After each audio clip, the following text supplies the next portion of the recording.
Over 33 million people from England, Scotland, Wales, Northern Ireland and Gibraltar have all had their say. We should be proud of the fact that in these islands we trust the people with these big decisions. We not only have a parliamentary democracy, but on questions about the arrangements for how we're governed, there are times when it is right to ask the people themselves, and that is what we have done. The British people have voted to leave the European Union, and their will must be respected. I want to thank everyone who took part in the campaign on my side of the argument, including all those who put aside party differences to speak in what they believed was the national interest. And let me congratulate all those who took part in the Leave campaign for the spirited and passionate case that they made. The will of the British people is an instruction that must be delivered. It was not a decision that was taken lightly, not least because so many things were said by so many different organisations about the significance of this decision. So there can be no doubt about the result. Across the world, people have been watching the choice that Britain has made. I would reassure those markets and investors that Britain's economy is fundamentally strong. And I would also reassure Brits living in European countries and European citizens living here that there will be no immediate changes in your circumstances. There will be no initial change in the way our people can travel, in the way our goods can move, or the way our services can be sold. We must now prepare for a negotiation with the European Union.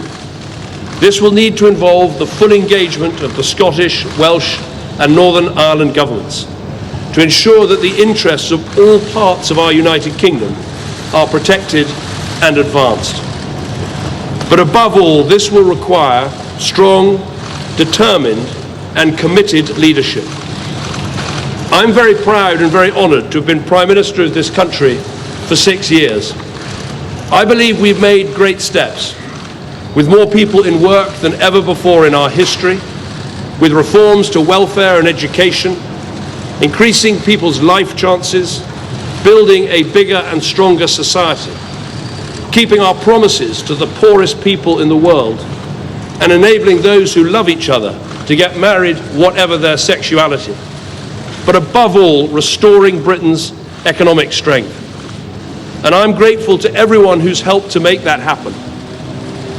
I've also always believed that we have to confront big decisions, not duck them. That is why we delivered the first coalition government in 70 years to bring our economy back from the brink. It's why we delivered a fair, legal and decisive referendum in Scotland. And it's why I made the pledge to renegotiate Britain's position in the European Union and to hold a referendum on our membership, and have carried those things out. I fought this campaign in the only way I know how, which is to say directly and passionately what I think and feel, head, heart and soul. I held nothing back. I was absolutely clear about my belief that Britain is stronger, safer and better off inside the European Union. And I made clear the referendum was about this and this alone, not the future of any single politician, including myself. But the British people have made a very clear decision to take a different path. And as such, I think the country requires fresh leadership to take it in this direction. I will do everything I can as Prime Minister to steady the ship over the coming weeks and months. But I do not think it would be right for me to try to be the captain that steers our country to its next destination. This is not a decision I've taken lightly, but I do believe it's in the national interest to have a period of stability and then the new leadership required. There is no need for a precise timetable today, but in my view we should aim to have a new Prime Minister in place by the start of the Conservative Party conference in October. Delivering stability will be important, and I will continue in post as Prime Minister with my Cabinet for the next 3 months.